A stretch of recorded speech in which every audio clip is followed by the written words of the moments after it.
que me preocupava? Não era a derrota, porque a derrota gera desconforto, gera frustração, sofrimento, você quer levantar e voltar. A vitória, será que a gente não vai aprender nada porque a gente ganhou? Mais de 90% das pessoas que assistem os vídeos não estão inscritos. Então inscreva-se no canal para ajudar o YouTube a compartilhar esse vídeo com mais pessoas e ative as notificações para ficar sabendo assim que sair vídeo novo. Tantos prêmios, tantas vitórias, mas eu fico imaginando também quantas renúncias de uma certa forma, né? Olha, você viu muitas vitórias, mas agora quantas derrotas houve no meio desse caminho todo? E renúncias, muitas. E isso a gente vai desenvolver aqui no nosso papo. Mas se a gente tivesse que fazer tudo de novo, eu faria tudo de novo. Com alguma coisa diferente pelo aprendizado, mas só agora que eu poderia optar em coisas diferentes. Uma coisa que eu estava falando com meu filho, que chegou do Mundial esses dias, e ele estava lendo o livro do Federer, e ele fala sobre isso. Eu até postei lá uma coisa sobre isso, que a gente tem um foco muito grande no objetivo. X, ganhar medalha de ouro, né, criar um grande negócio, crescer, escalar, o que é que seja. Ok, tá lá, tá o foco. Mas a gente tem que se divertir no processo. A gente tem que realmente curtir o processo. Eu curto suando e desafiando todo dia, mas tem algo a mais. Por exemplo, você conhece quantos países do mundo? Eu, sei lá, 100 e tantos de jogar e tal. Mas quando eu conheço efetivamente, tem lugares que eu conheço assim, de passagem. Aeroporto, hotel, ginásio, volta. Porque como treinador, então, pior, porque quando o jogador vai descansar, tem um tempo, você está estudando, está preparando, está fazendo.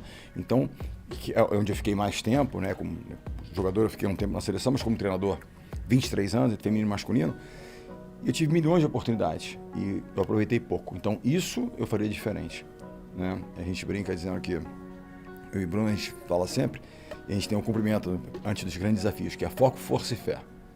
Foco naquilo que é importante e naquilo que você controla. Nós vivemos num mundo onde as pessoas se condicionam muito por ruídos. Sim, né? Sem dúvida. Então, estoicos, eu adoro os estoicos. A gente se condiciona muito por coisas que a gente não controla. Filosofia estoica. Opiniões alheias, uma crítica. Se só controla o que você vai fazer no dia seguinte, como você reage a isso é que você controla, não está sendo feito. Tem uma máxima que diz assim, a gente não pode com o que é do outro, né? Exato. Então, foco, força para lidar com as adversidades, com as dificuldades, para ter resiliência no mundo que é tão necessário, e fé. Fé não apenas a sua fé, mas fé nas pessoas e fé no trabalho. Que se tem uma coisa que paga é o trabalho, não tem quem vai pagar. E quando você fala assim, eu viajei em vários lugares do mundo, poucos eu conheci, eu fico imaginando, fazendo uma analogia aqui talvez, né? Dou muita palestra no Brasil inteiro, assim como você, né? Então a pessoa, que deve ser maravilhoso você conhecer, mas eu tô tão focada ali na palestra, né? Entregar o meu melhor. Mas eu fico imaginando você, porque no final das contas, a palestra, você vai lá e você dá uma palestra. Obviamente, eu tenho um compromisso com o resultado do seu melhor. Agora, no seu caso, você imagina, né? Tinha um time com uma gestão, no final das contas, de personalidades diferentes, de egos diferentes. Gerações diferentes. É aprendizado permanentemente. Né? Então, como é que era o teu manejo ali no dia a dia? Só para concluir assim, aquilo que eu estou falando do foco, força e fé, tem um quarto F que tem a ver com isso, de você aproveitar e curtir o momento, que é a festa, né? Que seria o seguinte: adorei. Comemorar as pequenas e grandes conquistas. Eu tenho muita dificuldade nisso, sabe por quê? Porque eu já estou pensando na próxima. Como é que é o próximo? Tal. Você falou, tantas medalhas e tal. Por acaso, né, eu mudei tem quase 2 anos, no apartamento, você vai passar, você vai lá, você não vai ver quase nada, porque eu não tenho, não é nem questão de apego ou não. Eu não penso muito nisso. Eu estou pensando qual é o próximo desafio. O que eu tenho que construir de novo, bacana. Agora, o nosso dia a dia, você falou, com o time, né, com as equipes, e no momento, assim, nas grandes competições, você está monitorando. É como você está dirigindo um negócio, que você tem tantos detalhes, está o tempo inteiro monitorando. E o meu negócio tem um único elemento, né? A única matéria-prima é gente, eu não tenho nada mais. A gente não vende nenhum produto, a gente não presta nenhum serviço. O que eu faço é extrair performance de pessoas. Que é um baita desafio. Físico, técnico, emocional, né? Individual e coletiva, um servindo ao outro. Porque o esporte tem uma coisa de visibilidade. Como nas artes, como hoje em dia, né, os influencers e as pessoas de internet também têm grande visibilidade. Eu estava brincando que eu fui ao Rock in Rio, minha filha, aquele é muito famoso. Quer dizer, os famosos no passado, certos artistas, hoje em dia, essa galera tem milhões de seguidores. E a minha pequena, de 12 anos, sabia de tudo. Mas então, o que eu digo é o seguinte, a gente... como é que...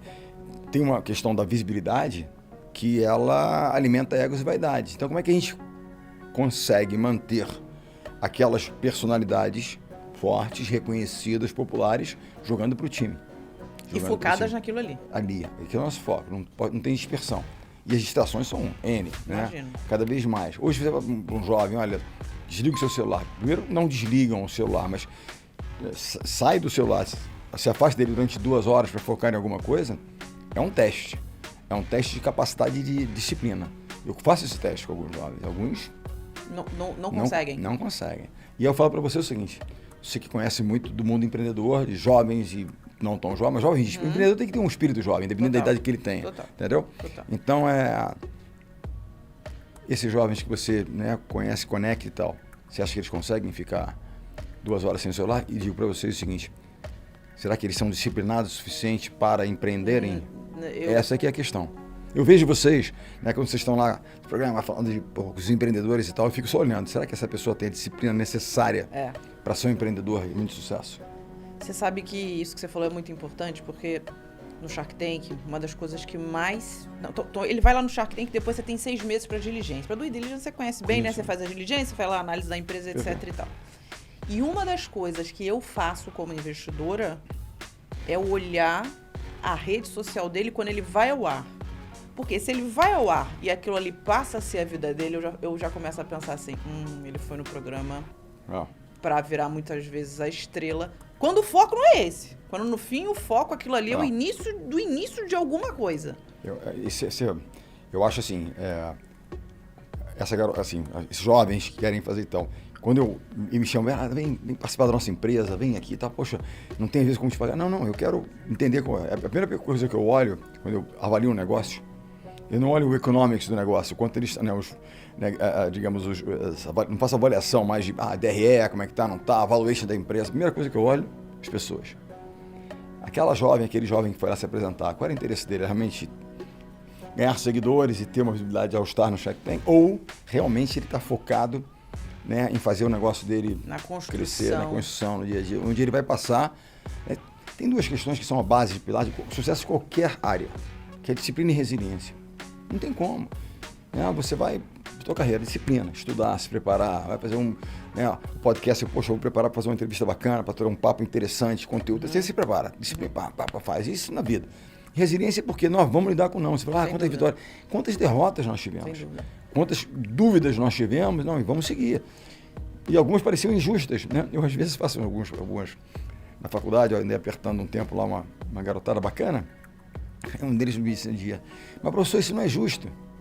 Eu falei, eu sei que não é, mas a vida não é justa. E é melhor aprender aqui do que lá fora. Então, o que é o justo, né?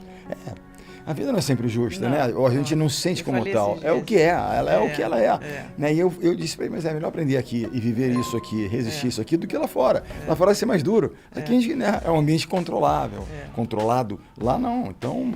eu acho que isso vai muito, por exemplo, né?